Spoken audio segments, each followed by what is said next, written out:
computer. Thank you. You need someone younger than me. Sweet. Okay, Nick, you're in charge. Awesome. Well, yeah, first of all, thank you so much for coming in tonight, Mike. We really appreciate your time, busy as you are. And yeah, so a little bit about Mike. Mike works with the New York Times as a deputy standards editor, I believe. That is the official title. Recently working to kind of talk, or tonight plans to talk to us a little bit about AI and kind of its applications in the field. And um, yeah, so just kind of starting off, if you want to introduce yourself a little bit too, if I missed anything, please feel free to include it. I have a whole host of questions I want to talk to you guys about. So. Well, thanks for having me. It's great to see everybody here. And if you're on the call and your mic is muted, can you mute it?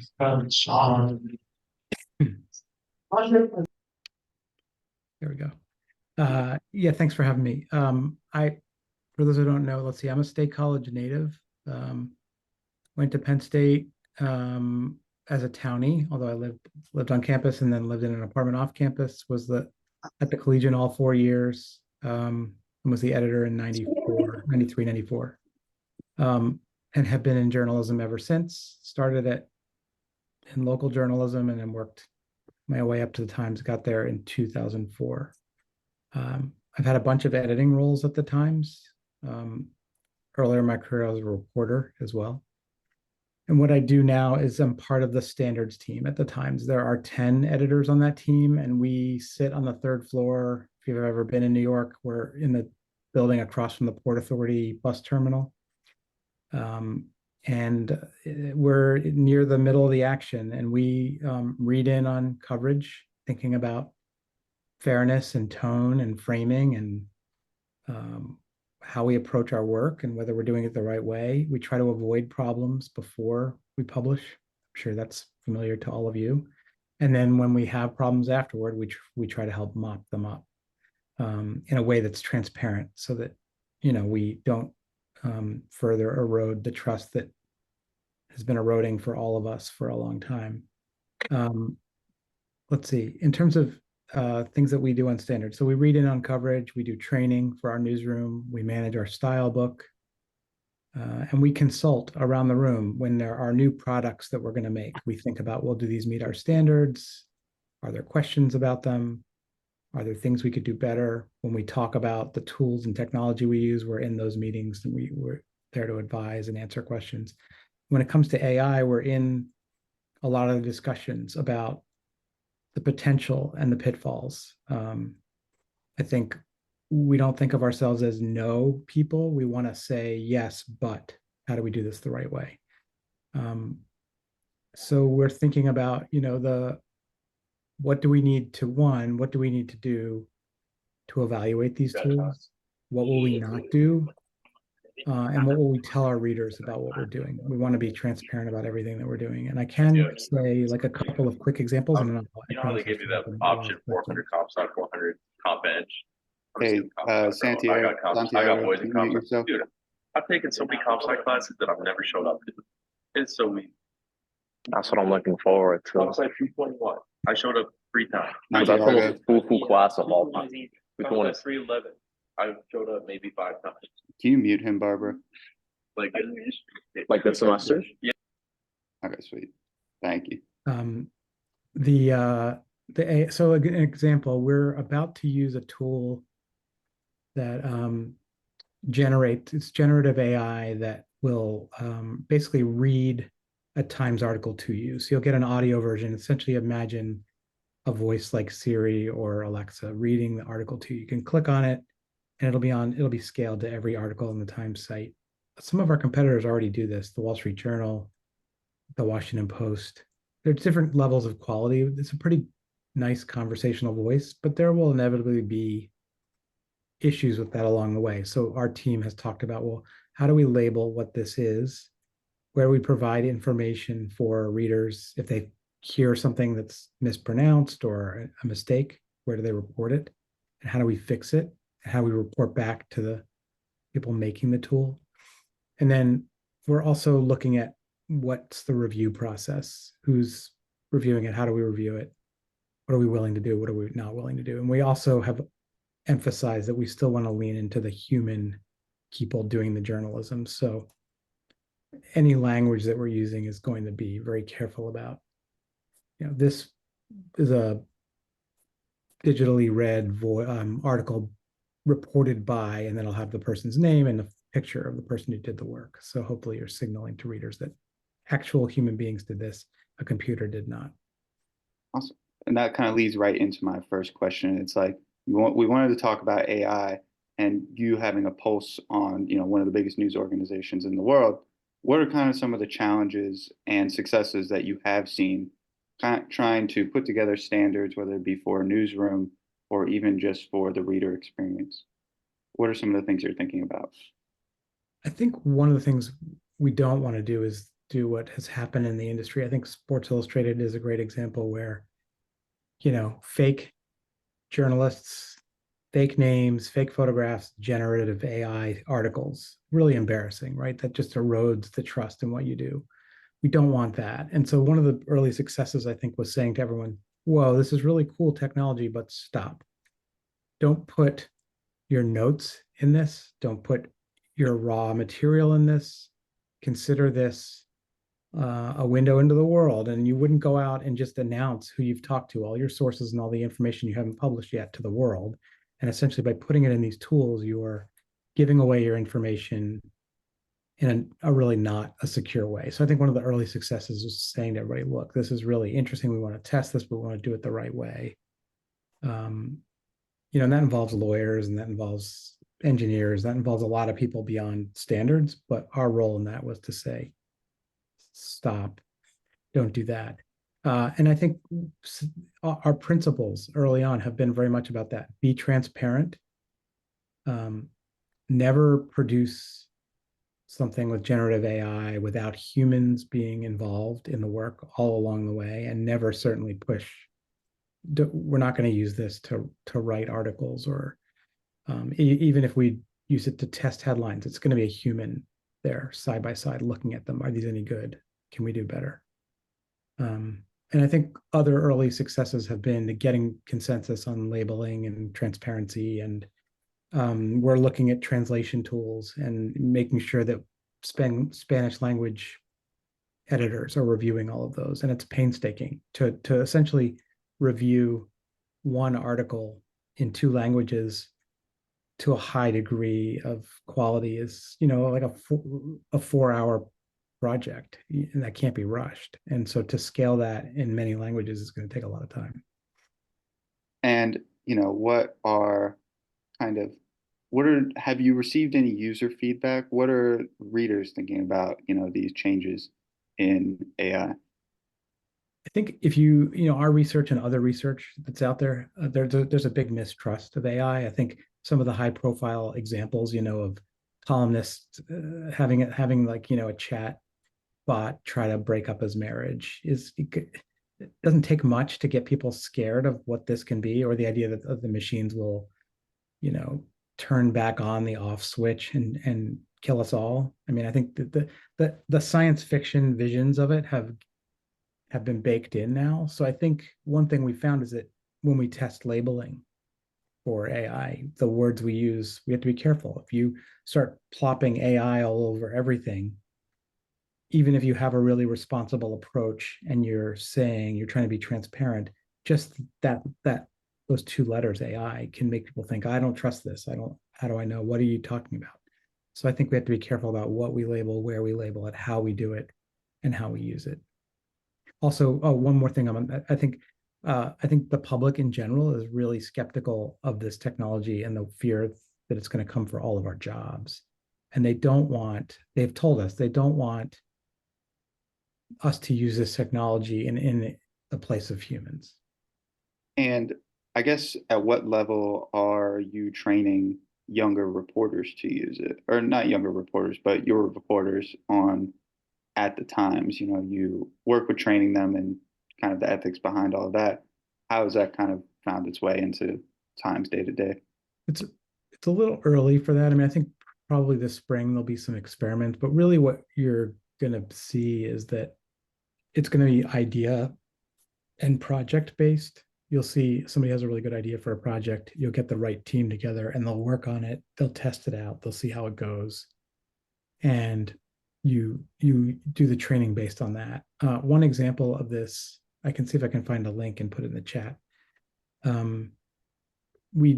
Our visual investigations team earlier in the war in Gaza used a machine learning tool that assessed crater impacts.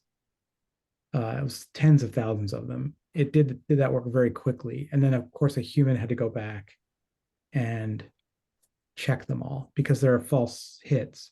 But what they were looking for is, how aggressively is Israel bombing? And are they doing what they say they're doing, or are they doing something more indiscriminate?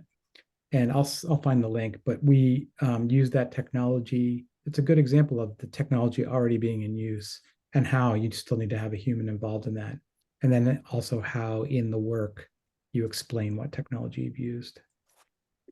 And I guess how are reporters responding to that? Are they kind of skeptical as the public, or is it one of those things that kind of excites them? I think it excites, especially early adopters, or those who work in spaces where this technology is pretty advanced. Using aerial imagery, using a tool like that for aerial imagery is really interesting, or assessing data sets or writing code. I think there are areas where we're more comfortable experimenting, but I think the other thing is everybody knows it's a lot of work. You can't just send it out into the world. I'm going to get that link while we're waiting for that. Yeah. Can you mute him, Barbara? Yeah, sweet. Thank you. I guess kind of on a separate, tangent right now, the Times is like in a lawsuit right now about AI, right? And kind of its implication and use outside of journalism.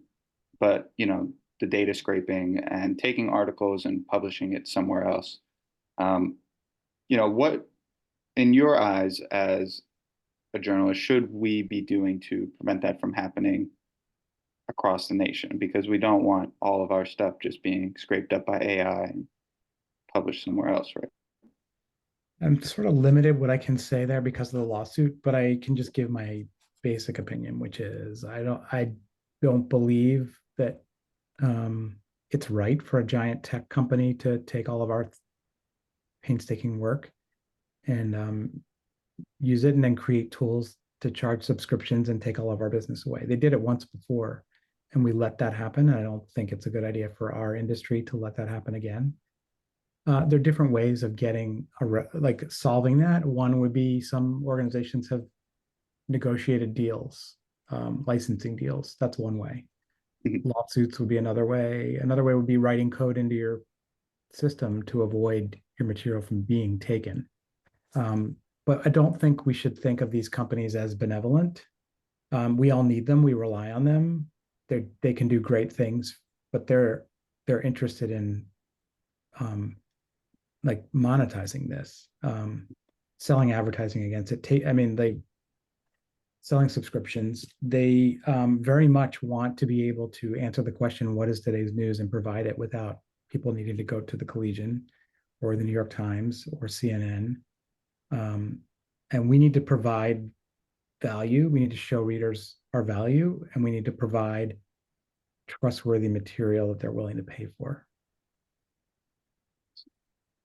I guess kind of just like a separate question too is like, how is whether you're building anything at the Times related to AI, what is it using to source, and kind of where, what are you doing to whether it be prevent any kind of gaps in any sourcing you're doing for that, not sourcing of a story, but sourcing for a language model or sourcing for. Yeah, right now we're limited, because we get legal advice. We don't want to take anybody else's unlicensed information as well. So you're limited on what tools you can use. I mean, I think you can certainly train a model on your entire archive. You can train a model on, there's certain open source models, and there's code, and there are ways, there are tools, that link I put in there was, I believe, a tool that's off the shelf. Mhm. But it's using a data set that we acquired. It's no different than putting it in a spreadsheet or a database and assessing it. And we've used computers for many years to do that kind of work. But we have told our staff, don't put New York Times materials in these tools. Now, if we end up getting a deal with one of these companies or reaching some kind of settlement, that might change. But we don't want to essentially impose our will on some other organization the same way we don't want that to happen to us. Mhm. And when it comes to, the Collegian is planning to, at some point in the near future, really try to embrace or at least learn more about AI. What are kind of some of the things that we should think about to prevent, any sort of pitfalls that might be related to that? Because we don't have the years of experience that otherwise other people do. Well, I'd say I would strongly discourage the idea of having AI write stories. Mhm. It's a good idea to get sort of like some training and education on prompts. What are the right ways to prompt for things that you want? I think having it help brainstorm ideas is an interesting application. I think also using tools to assess large data sets. Maybe attending meetings with it and having it do transcription of meetings, if you can get permission to be there, would be interesting. You can suddenly be in a lot of places where you don't have staff to be. Probably looking at, it's tricky with Penn State being state related, but budget numbers over many years, there may be some interesting work that you can do with that. But I think in all those steps, baking in sort of human first, human last. Having it help with your headline brainstorms, I think would be good. I would also discourage the idea of having it create images. I also think something to think about is, how can you help your readership understand what's credible information out there? So if you're writing about AI generated images or writing about AI, marking it clearly as AI generated on the image, and also not amplifying misinformation. You probably already do this, but not amplifying misinformation, not driving people by linking to bad sites. Write about it and share it, but maybe do it with a screenshot and a line through it.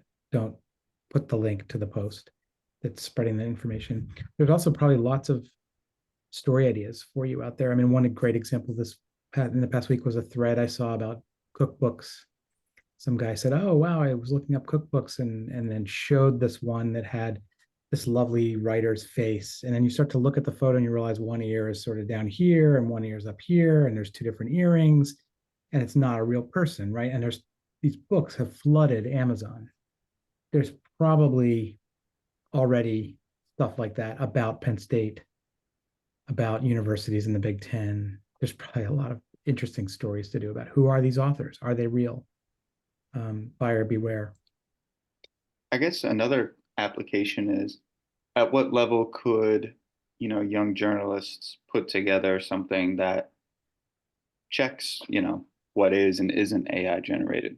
You know, how could we integrate that into a newsroom that is pretty hyper local but could still benefit from its impact? You mean, how do you build it, or how would you bake it in, or How would you bake it? What would you think about, I mean, I think it's interesting. Some of the tools are tricky, like it's the same with plagiarism software. I mean, it's kind of a blunt force instrument, and you need to check that too. Mhm. I wonder if I don't know, are there engineering and computer science students on campus who would want to join the Collegian and figure out projects, like just blue sky some ideas, and maybe crowdsource, like have a sort of a sprint where you say, this week we're going to invite in students from these programs and say, look, we're trying to figure out the future of student journalism. Do you want to help us? And just have a brainstorm. I guess just kind of going down a separate track now, I want to talk a little bit about your experience with the Collegian, kind of how it shaped you over the last couple decades. Yeah, I mean, just kind of what was one of the main things you took away from your time at the Collegian? Great group of friends. Spent way too much time in the office. It was back when we had a bigger office than you have now. Um, I would say the ability to do the work and then have to face the consequences of it was the biggest thing I took away. You do an article, and if you got something wrong, you heard about it. The professor would call you up, or there'd be people at the door saying, what are you up to? What are you doing here? There'd be protesting in front of the building. It's very real consequences of the work that you do. It was also really great in that era of print, to see students picking up the paper and reading it on the way in and knowing, hey, that's your article on the front page. Now it's, maybe it's in the newsletter and you see your friends sharing it and passing it around, or they're posting on social about it. It's just that idea that you get to be a part of finding things out and telling other people about them. And that's pretty cool. I mean, the storytelling has been a part of humanity since the beginning of time. So to now get paid to do that it's hard to beat that. And working like as a standards editor, you are at the front of what is and isn't, I don't want to say like right, but like what is and isn't appropriate for media. What are some of your best practices there? Because ethical dilemmas never go away. So, and it's not always just up to the editors. The reporters need to be doing a lot of that grunt work too. So what should they always be thinking about? Well, I think there's lots of different models of journalism. I mean, there's advocacy journalism, there's one person newsletter journalism, there's what we do at the Times, and what we did at the Collegian, which is the idea of independent, open-minded but skeptical journalism. The idea that you are not beholden to any organization or any cause, that you just want to explore the issues. That doesn't mean false balance. That doesn't mean a view from nowhere. That means, what is the story? Here's my hypothesis, but follow the facts wherever they lead. But we have to be rigorous about that. So we always advise reporters, be careful what you say on social media, who you follow. People look that up. If you only follow all right-wing people, or you only follow all left-wing people, or you only follow models or rock stars, then that gets noticed, right? So have a varied media diet and have a varied set of followers and people that you look to. Read widely, I think, and watch TV and movies widely, so you have a broad base of sort of understanding. And I think the other thing we try to remind people is we're here to cover other people's stories. We aren't the story. And usually when we get into trouble, it's when we become the story in some way. It can be really tempting when something terrible happens in the world to want to weigh in a way, and there can be a lot of pressure from friends and family to do so. But I think if you're really serious about this kind of journalism, then it's resist that temptation to weigh in on everything. Mm-hmm. And yeah, I mean, that's kind of like journalism is changing, I think, or at least the world is changing. A lot of people in, how they perceive journalism and how they perceive journalists is changing. What can we be doing to really, I guess, what's the word I'm looking for? Enhance trust in journalists. And, a lot of us are graduating soon. We're going to be embedding into new communities. What are some of the best practices to really make yourself stand out as someone who's not here to have an agenda? You want to really stand out and help the community. Well, I think one is be a person of your word. If you're honest with your sources and the community, you ask them honest questions, fair questions, and you report what they say accurately and in the right context, and you do it over and over and over again. That's the first thing. If you correct your mistakes and you own up to them honestly, that's another thing. But I think also, if you find out stuff people don't know and then you share it with them, then they rely on you and they need you. There are a lot of people who complain about the Times all day long, every day. But there are also people who, when they read something that we provide that isn't told anywhere else, you'll see the comments on the site saying, this is why I pay for the New York Times. And they may be the same people who an hour earlier hated some other thing that we did, but that you like chip away at it over time. You provide real value. Maybe it's service journalism, how to navigate a pandemic, or helping people with, we have Wirecutter, helping them figure out which vacuum cleaner to buy. I mean, if you're wrong about that and you're in the tank for Hoover or whatever the vacuum company is, then they're not going to trust you, right? But if you do rigorous testing and you provide good reviews, they're going to trust which vacuum cleaner to buy. And I think that's the same thing with news coverage. You find out things that people don't know because you have access and you're fair-minded. They're going to keep coming back to you for more.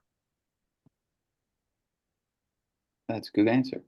A question I had is like, in your experience, with either younger journalists or people that are new to the Times, what is something that you think they're not missing, but something that otherwise they might have never thought about that really can change how they think as a reporter or an editor?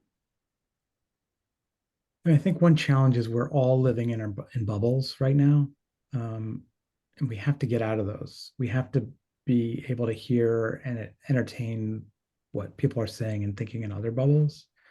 I don't know if I'm really answering your question, but like a lot of people think issues are settled, and they really are. I mean, if we all think that issues are settled the way we believe they are, then we're not paying attention, right? They're just people who don't think the same way that you do or I do on things. A great example is we can all agree that the climate is changing. I think most of society has agreed that is happening. It rains more when it rains. The storms move slower. I mean, there are like lots of places in the world now that are underwater that weren't.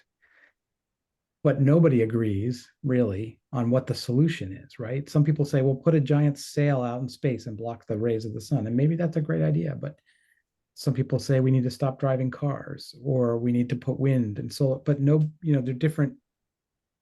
The solutions it's not settled, right? And so but there will be people who, when you write about the environment, will say, well, talk to the hand. I'm not entertaining that. This is a settled thing. Of course, there's climate change. Stop. They don't want to hear about a debate or a discussion. It just is. And I think this comes up with human rights issues. This comes up with race. This comes up with gender identity, where people who feel strongly and believe deeply about a thing believe there is no other way to view that. And I think what we have to do is be willing to surface the ideas and the discussions and let our readers and our audiences think for themselves and make up solutions. And it can be a really uncomfortable place for a journalist to be. Awesome. Well, that is all the written questions I had. I'm going to open it up to the floor now, and I'm also going to interject with more questions as I think of them. But yeah, does anyone have any questions about AI, about journalism ethics? Just want to talk about time at the Collegian? Hi, I'm Mercedes. Oh, I'm sorry. Do you want to? Okay. Hi, I'm Mercedes. Can you tell us a little bit about your transition from local journalism to a large publication like the Times? Sure. It took me about 10 years. I worked at a couple of small newspapers in Pennsylvania as a reporter. And then I went to, it was a good publication in Norfolk, Virginia, the Virginian Pilot. It has been sold and chopped up, and the building I used to work in was turned into condos, I think. It's happened in communities all over the country where these giant companies, hedge funds, buy things up and they sell it off for parts and they fire all the journalists. But I got out just in time and got to the Times. I will say I had a pile of rejections from all over the country. And one year, about 10 years into my career, I went to the Poynter Institute for a week-long workshop. One of the teachers there, one of the visiting faculty, happened to be from the Times. And one night over drinks, we just were talking, and I got back to work that next week, and there was an email from him saying, if you're ever interested. That was all it said. If you're ever interested, ... Who's not interested. So, I reached out, and it took many months. It took about 8 months and a long process, but ended up at the Times. But that first 10 years, I did work primarily in local and regional journalism as a reporter and editor, and made a lot of mistakes, learned a lot of things. But doing that work somewhere before getting to the Times made me ready for the Times. I don't think I would have been ready for the Times right out of school. I might have thought I was, but I know now that I wasn't. It's tough to walk into a newsroom, a big newsroom with a lot of really experienced people, smart people, and feel like you can pick up their story and read it and offer suggestions if you haven't kind of tripped over yourself a few times first and done a few things. So I would encourage everyone here, if this career is something they're interested in, is find a place where you can write and edit or make podcasts or whatever it is that you do every day, day after day, painstakingly for longer than you think you need to until you feel ready for that next step. Mercedes, did that answer your question? Yes, it did. Thank you. Mhm. I had a question for you. So, did you always know you wanted to be an editor, or was there like a shift in your mind that was like, okay, I'm done reporting? Good question. I was a reporter the first, let me think. I was a candidate freshman year, and then I covered the Greek beat. Got kicked out of, like, I wasn't allowed to go into parties. Let's see. Then I did State Nation World, which was a beat. And then I think I went to editing. I did want to be an editor mostly because I liked writing, but I always felt like it was easier for me to see things in someone else's story than my own. So at the Collegian, switched to editing and kept doing that. Then felt like starting my career, I needed to report and do the reporting, and I did that for I think about 5 or 6 years. I probably could have done it longer, but I really wanted to edit at that point. And I just still felt that, like, I don't know, other reporters would send me their stories and say, what do you think about this lead? And I found it easier to help them than to do my own. And at some point, I just sort of pushed for that, the ability to do that. But I think writing is still, we still write every day. I'm still in Google Docs, 1,000 Google Docs every day. You still have to be able to write. And I think that that's the fundamental aspect of all of it. I had a question about kind of what has been one of the most challenging ethical situations that you've faced, and kind of how did you go about it? What got you through it? Or, what steps did you take, whether it be editing or responding? I'll give one example. As when I was a reporter in Virginia many years ago, I guess this was the late 90s, I went on a trip to Northern Ireland. The city, Virginia Beach, was developing a relationship with a town in Northern Ireland. And it was an economic development trip. I wanted to go there to see, well, what is Virginia Beach doing in Northern Ireland? Like what businesses are they visiting? What is this all about? So I went on the trip. I ended up going and doing a lot of things with an economic development official from Virginia Beach. And it started to feel cozy, like there were dinners and official things that I attended as part of the trip. And I know that the paper paid for my travel there, they paid for my lodging, but there were constantly situations where they're giving out gifts to the visitors and they're doing all these things, and saying no in those situations is really a challenge. And there were at one point I remember calling my editor and saying, like, they want to give out these little crystal bells. I don't like, they're not letting me say no. And they're like, just take it. But to me, that was like fundamentally, don't take gifts, right? I'm telling the story. I don't want to be beholden to these people. And I realized that, like, a little bell isn't going to shape my story, but it's the principle of it, right? And so personally for me, that was a challenge. It's just the free meals and the booze was flowing, and the economic development director was driving the car I was in. It just felt too cozy for me personally. So that was personally. I think professionally, there are lots of things we deal with every day on our team. Today, someone wrote in and asked if a friend of his had written a book, and his friend wanted him to go to a venue and interview him about his book. So it's his friend's book tour. it sounds great, sounds like it'll be a lot of fun, right? But our response to that is no, look, we cover the books industry, we review books. We don't want it to look like we're in the tank for this book. We might be reviewing that book for all I know. We certainly cover books and stories involving the publisher. And if that author somehow, what if that author is like a Me Too case? And 3 years from now, we need to write about that author, and we have a reporter on our staff who's buddies and was like helping market the book. So it's easy to say in that case, look, we don't do that. We don't give blurbs for the back of the book. We don't work those deals. So I think things like that come up all the time, where we try to help our staff avoid problems before they become problems. Thank you.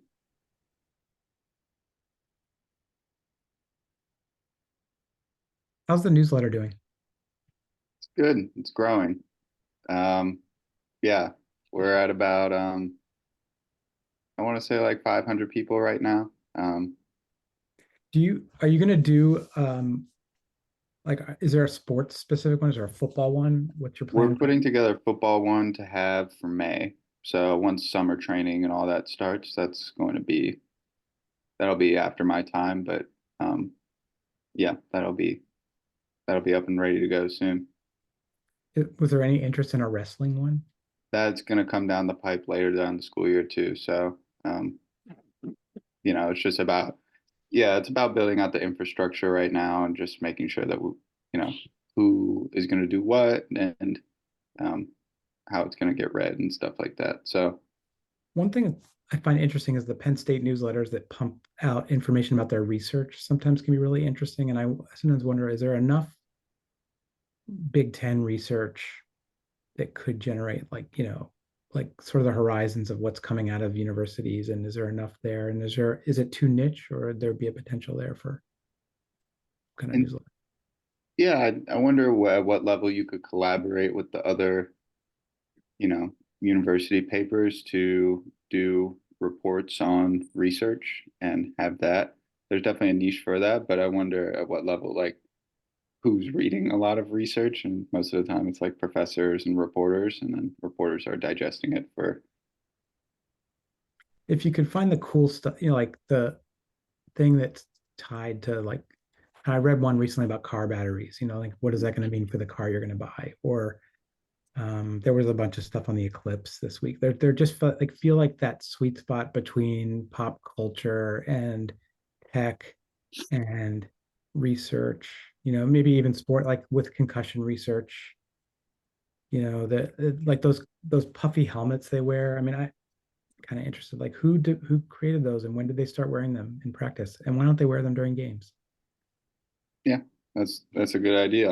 It's on my notepad. So I mean, awesome. They probably don't wear them during games because they're really sort of funny looking, but Yeah, that is actually a good question. I do wonder why they wear those. I wonder if it's just extra protection, or there's some kind of like they have to show the Penn State logo on the helmet, make it look shiny.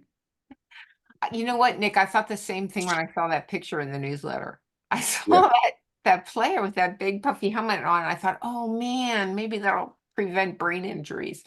And then I thought, oh, I probably just don't know. That's probably something everybody knows, but apparently it's not something everybody knows.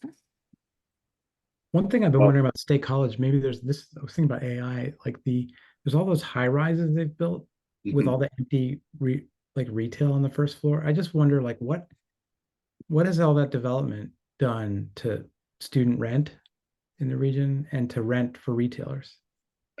It's gone up. Actually, I think that is part of a pretty big project we're working on that's set to come out in the next week. So, but yeah, that's State College is it's changed a lot. I like to think about what's going to happen when we come back in like 5 to 10 years, what it's going to look like. It's an interesting place. So, does anybody else have any questions? This is there's a lot left. If not, I'll wrap it out with one more question. I have another question. So I know a few of us are graduating. And we're trying to go into the journalism field. Do you have any advice when we first start off as just like just coming off of the Collegian into a new job? Is anybody, let me ask first, are any companies recruiting on campus? Like any media companies?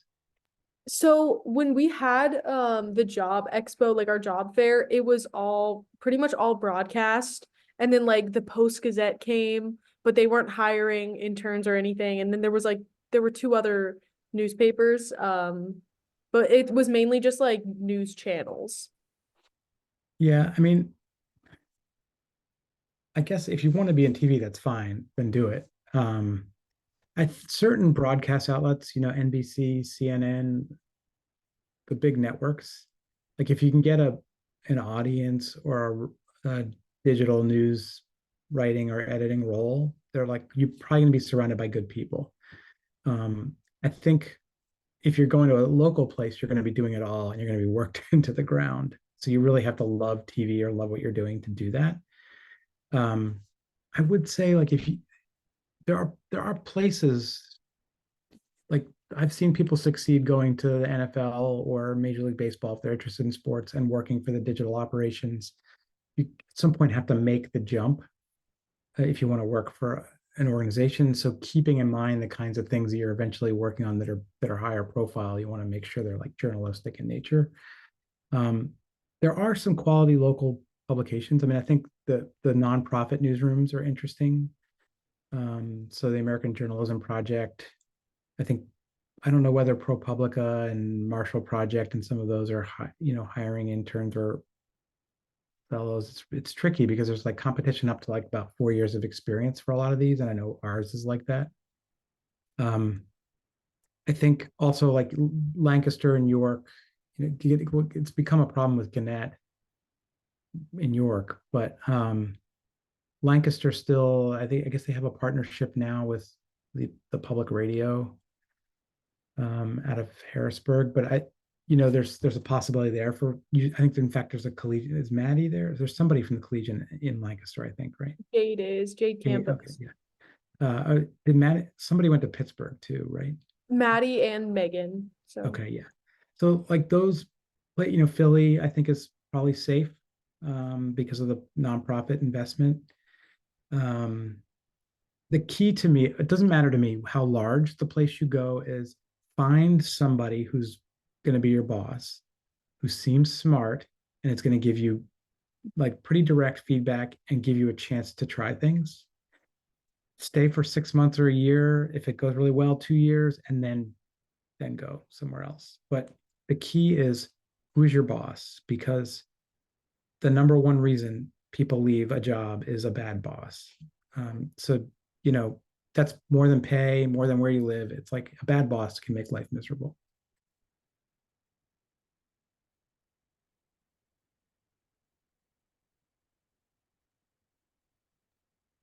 And one more thing, if you get great clips or do great work, whether it's audience editing, whatever the thing is, and you're like a year or two into the business and you're feeling like it's really good and you have good stuff from when you were in school, the bigger places, the Washington Post, the New York Times, a lot of our fellowship programs, you'll be competing against people up to 4 years. So 2 or 3 years in, you're going to be in a position where you can compete for those fellowship opportunities. So, reach out to me and I can connect you with our early careers people at that point. It is really tough, though, to do right out of school. The only kind of role we would really hire out of school, that we take 4 Dow Jones editing interns each summer. So it's through the Dow Jones program, and you got to do their test. And then, the good thing about that is if you do well on it, you're going to end up somewhere. But, that's four slots out of many. That's like the Penn State cycle always feels like it's later. Like we're choosing in the fall usually for the next summer. So Mike, tell us what to do if you get a bad boss. So you go in, you get this great job, you think, oh man, I'm so psyched, but then it turns out your boss is just horrible. Well, in the short term, you've got to like do your job to the best of your ability. Look around and see if there are other good people around. You can't undermine your boss, but you can try to like there's always time in a job to do an assignment for someone else, develop relationships around the room, and you have to endure, especially the first job or so, endure. I mean, nobody should endure, like, let's stipulate, you don't have to endure abuse. You don't have to endure illegal things. We're talking about bad behavior, right? Get to know other bosses on the same level as your boss and just maybe see how others are navigating it.